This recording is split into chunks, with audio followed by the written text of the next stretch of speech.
Jatim Slobas.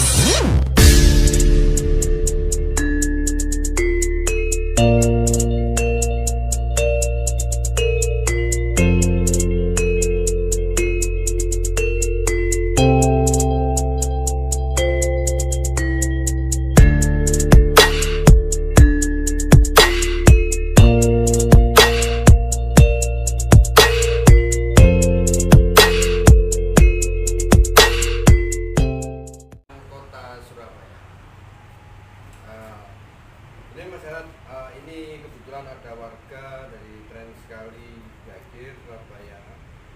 Mas Garot kan selaku LSM, bagaimana menanggapi aspirasi warga dari Tren Sekali ini terkait masalah bansos Surabaya yang tidak turun ke warga?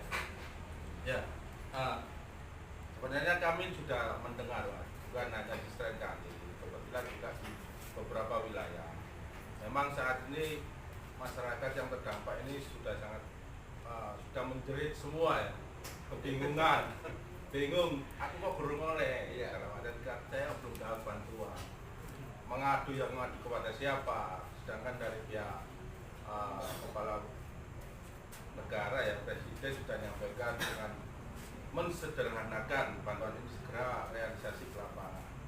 Kami selalu kontrol ini juga kadang bingung, Mas, apalagi kondisi sekarang ini. Terus terang aja, kita dibenturkan juga ada beberapa aturan, termasuk kita akan melakukan kontrol dengan maksimal. Ya biasanya kita memang menyampaikan aspirasi ke beliaunya langsung ya, melalui ya parlemen jalanan. Yeah. Namun ketika kita mau melaksanakan itu ya kita ada beberapa benturan, termasuk ada maklumat dari Kapolri ya, yang tidak bisa untuk melakukan kumpul-kumpul ya. Karena ada undang-undangnya seperti itu ya. Makanya ini kita juga agak kesusahan. Ini sebenarnya kami juga mengharap juga ada dari kawan-kawan perwakilan anggota dewan. Iya. Ini juga sebenarnya turut serta memberikan masukan kepada masyarakat yang terdampak, ataupun biasanya mereka seharusnya juga langsung menjemput bola. Ya, kembali lagi, kita sudah mendengar adanya akan dilakukan permintaan dari anggota dewan untuk dilakukan pansus, ya, namun ditolak dari ketua dewan. Itu kenapa? Alasannya kenapa? itu hanya mereka yang tahu. Ya, cuman dari sisi kami, iya, kalaupun persoalan ini sebenarnya nggak perlu lah kita bikin pansus. Karena apa? Karena dampak COVID ini juga sudah objek ya. Sudah objek, seharusnya mereka itu kan nggak perlu lah bikin pansus, tapi langsung bikin tim di lapangan. Mereka ini kan, kita ngomong Surabaya, ini ada 5 dapil. Iya. Apakah pansus itu kurang efektif atau bagaimana? Kalau kita ngomong pansus itu kan ya mungkin karena disitu kan kita ngomong budget anggaran untuk melakukan kegiatan-kegiatan kontrol. Cuman kan gini, kondisi ini sebenarnya kan nggak perlu lah bikin pansus. Jadi tadi kita kawan-kawan dewan ini bisa merangkul kawan-kawan yang di DPD, PAC ataupun ranting. Karena di sini kan ada perwakilan kan ada dapil 1 sampai 5. Ini kan pastilah mereka punya tim di situ. Ya, bikinlah tim di situ. Untuk masalah operasional ya kita mungkin hanya anggota dewan yang tahu anggarannya berapa itu kan dia yang dalam. Inilah sebenarnya kita harus bersinergi. Sebenarnya memang harus sinergi karena kita juga tahu bahwa kawan-kawan bukan sebagai eksekutor ya. Mereka hanya sebagai legislasi, hanya kalau untuk mendapatkan pengaduan dari masyarakat ini kan objeknya ini kan sudah jelas. Kalau ini kita contoh dari satu wilayah Surabaya, katakan kita di kelurahan A ada persoalan, tapi kelurahan lain tidak ada persoalan itu. Nah itulah boleh mereka untuk menunggu aspirasi atau menunggu pengaduan. Tapi ini kan dampaknya kan sudah menyeluruh, bahkan kita ngomong se-internasional loh. Jadi sampai sekarang itu dari untuk pemerintahan Jawa Timur maupun Kota Surabaya itu tidak pernah melibatkan legislatif DPRD ya. Iya. Kalau itu tidak melibatkan, ya itu tadi kita kembali yang saya sampaikan tadi. Waktu pemberlakuan PSBB yang kedua, kita mendapatkan selebaran undangan pemberlakuan itu ya. Kita lihat satu persatu tidak ada dari anggota DPRD yang diundang untuk penetapan pemberlakuan itu. Makanya ini kita juga bingung kepada ya Gubernur Jawa Timur ya khususnya. Kita juga bingung kenapa mereka tidak dilibatkan. Nah inilah persoalan-persoalan inilah yang membuat gaduh ya di masyarakat. Sedangkan di sini ada perwakilan dibentuk ya seharusnya mereka juga mewakili itu. Nah kalau kita selaku LSM ini kan sifatnya kan hanya mengkritisi. Terus kita juga eksekutor, eksekusi kayak seperti apa? Kita sudah melakukan bahkan kita sudah menciptakan opini publik melalui media sosial. Kita sudah bahkan bukan hanya dari kami, mungkin dari kawan-kawan LSM yang lain, NGO yang lain, mereka sudah menghimpun itu, tapi ya tetap seperti itu. Nah inilah yang jadi polemik kawan-kawan juga. Ya gimana ya? Ya seperti itu. Kita juga agak bingung gitu. Oke masyarakat. Saya tambahkan lagi. Iya. Kebetulan juga ini yang kita maksud kenapa kok ada peran anggota dewan. Saya disampaikan tadi, kebetulan kami juga kontrol ini kan bukan hanya persoalan ini ya. Kita juga mengkritisi persoalan-persoalan lain yang melibatkan anggaran merugikan masyarakat. Mereka contoh kepala dinas ataupun kepala BUMD yang kami kritisi itu tidak diajak bertemu aja susahnya minta ampun. Alasannya apa? Lockdown. Nah inilah jadi pemanfaatan seperti itu. Padahal PSBB sendiri kalau kita ngomong di Surabaya ya itu tadi ngambang gitu loh. Makanya iya kita itu juga bingung mau menyampaikan aspirasi dengan vulgar ya benturan dengan aparat kan gitu dengan maklumat dari Kapolri. Dari opini publik melalui media sosial ya mudah-mudahan kawan-kawan nanti bisa memviralkan biar nyampe juga kepada beliaunya ke pemerintah pusat. Harapan kami ya di situ kita bergeraknya seperti itu sekarang. Ya, tidak bisa langsung ketemu langsung face to face. Apalagi ada aturan dari Kapolri kita tidak boleh kumpul-kumpul. Nah itu demo izin pun. Contoh tadi kita sudah sampaikan, saya sudah bentuk tim di lapangan hanya untuk mencari penggalian data di lapangan melalui dinas sosial. Itu tadi sudah saya sampaikan. Mereka datang untuk mempertanyakan data-data. Itu loh Mas tidak bisa. Hanya menyampaikan bahwa persoalan ini sudah ada di Humas Pemkot, pemerintah Kota Surabaya. Namun ketika Humas Pemkot ini dikonfirmasi melalui nomor WA dan lain-lain, karena bisanya seperti itu, mereka pun juga melemparkan lagi ke dinas sosial. Nah inilah yang jaga jadi bingung masyarakat. Kebetulan kita selalu kontrol dan juga bingung ya. Gitu loh. Kan lucu gitu loh. Jadi saling melempar. Nanti insidennya lockdown kita tidak bisa. Betul. Gitu ya. Iya, makanya. Jadi konflik 19 ini sangat jadi momok untuk masyarakat sekali. Bukan hanya momok, kita menduga malah dimanfaatkan oleh oknum-oknum dinas yang mana kita selalu kontrol hanya ingin bertemu untuk menyampaikan aspirasi, hanya ingin menyampaikan apa yang kita temukan di lapangan. Tapi di depannya aja udah mau ke pintu masuk aja susah gitu. Ini loh. Terus kita menduga gara-gara COVID ini mereka juga membunuh karakter-karakter itu. Gitu loh. Selalu kontrol ini. Bahkan kita juga menyinggung sedikit ada masukan dari kawan-kawan media, kebetulan juga dari kawan tim kami ya. Sumber-sumber ya. Itu juga soal media juga seperti itu. Hanya dibatasi beberapa media yang bisa meliput kegiatan-kegiatan itu. Nah, ini kan juga pasti di situ ada anggaran yang dirap ya, dirancang.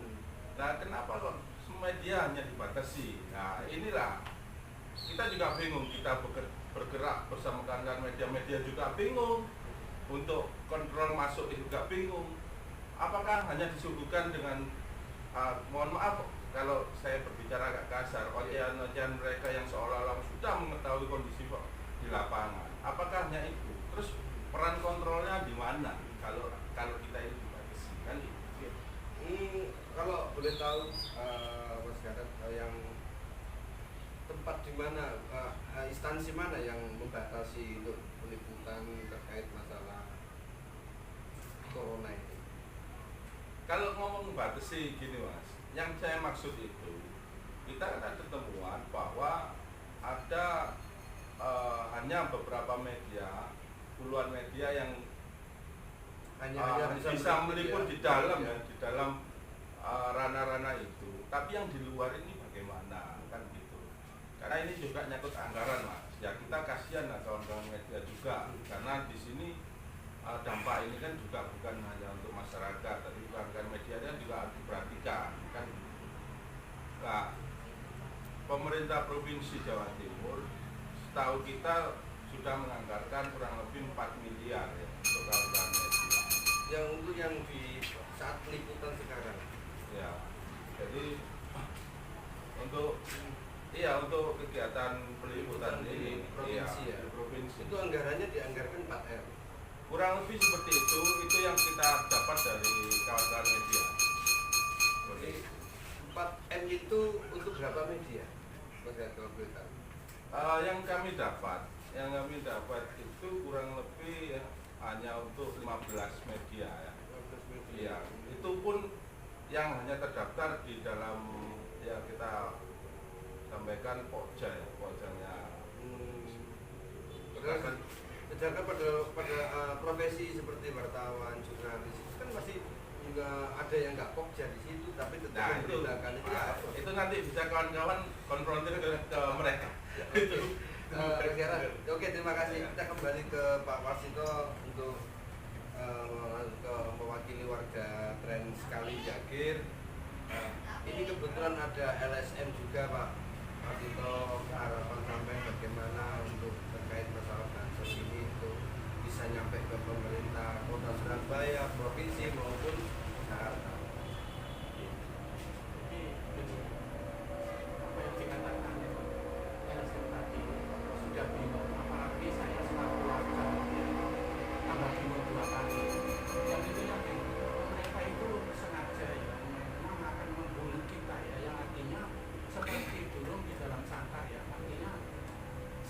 Seolah-olah merasakan saya itu sebagai burung yang di dalam kurungan, tidak dikasih makan, tidak dikasih minum.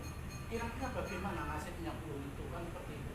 Itu yang dirasakan oleh warga saya, seluruh warga Jagir ini.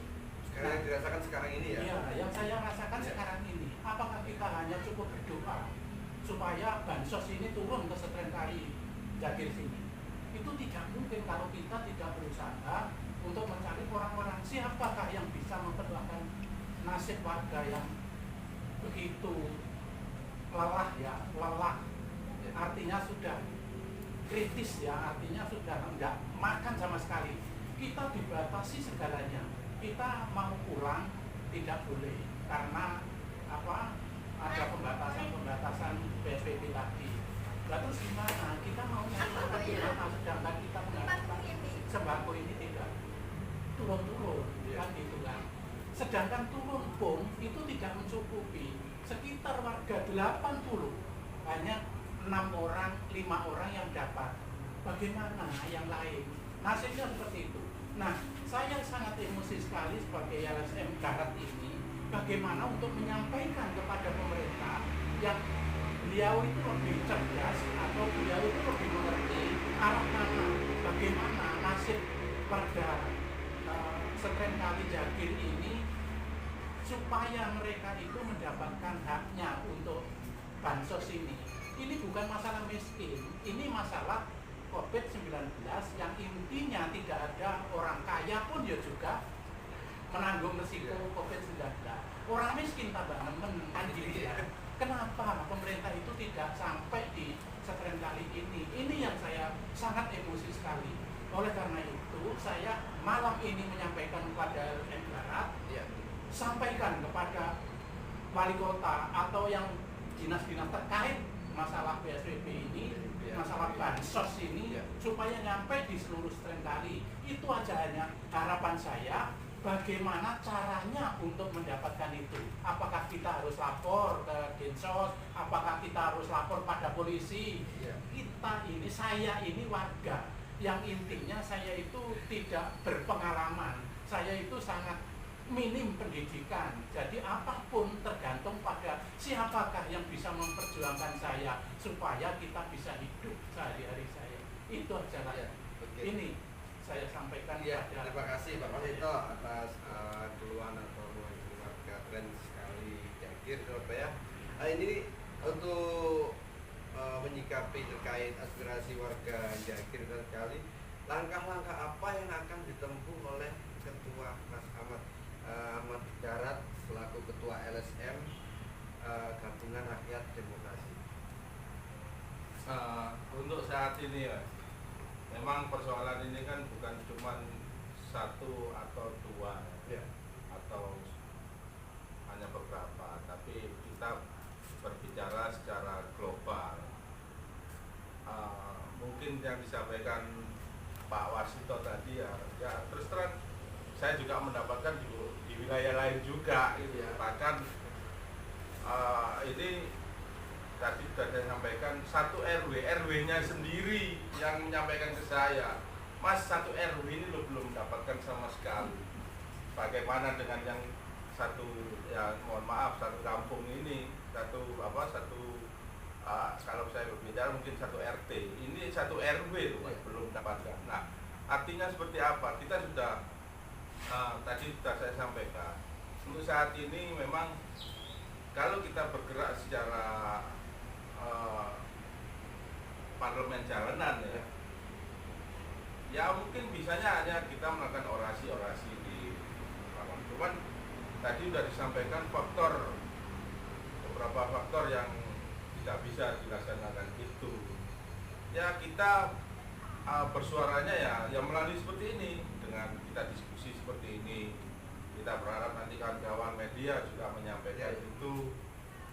Karena untuk sampai saat ini kita juga sudah melakukan pendataan, bahkan kami selaku LSM juga sudah membuat kelompok-kelompok masyarakat yang mana yang terdampak yang belum mendapatkan bansos. Nah, harapan kami juga kawan-kawan ini juga bersuara semua gitu loh. Bersuara semua, bukan cuma dari satu wilayah tapi semua ikut berbicara, ikut menyampaikan data. Nah, teknis seperti apa ya, kita berharap kami punya inisiatif untuk segera mempertanyakan itu melalui memohon audiensi ke gubernur atau ke wali kota. Namun sampai seperti ini memang kami masih menunggu kawan-kawan yang lain, karena persoalan ini bukan cuma satu ataupun dua, tapi juga bisa angka 10 kan gitu. Jadi menyangkut secara global. Kalau kita tidak saling bekerja sama untuk menyuarakan itu, ya tadi sudah disampaikan, kalau kita melakukan gerakan aksi ya kita terbentur dengan maklumat Polri. Kita sudah turun ke lapangan untuk minta konfirmasi terkait data juga tertutup. Nah, terus kita juga seperti apa? Sedangkan kami juga sudah sampaikan sampai pusat ke Presiden, ya kebetulan kami hanya aksesnya itu melalui medsos. Ya kita sudah sampaikan itu, kita sampaikan semua lah.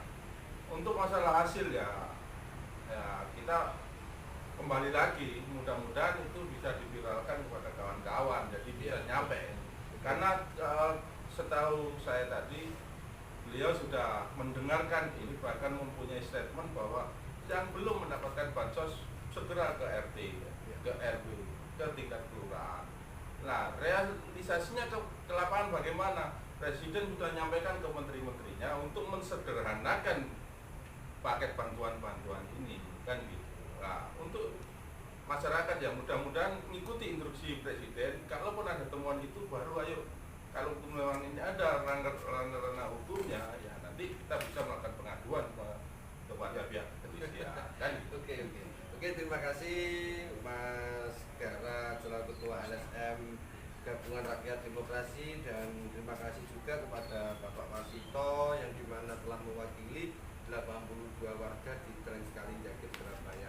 Pak, kebetulan waktu tens kita ya juga tidak terlalu panjang diskusi kita, Pak. Mungkin next di kemudian hari yang hari akan datang, kami sebagai moderator di acara kegiatan nongkrong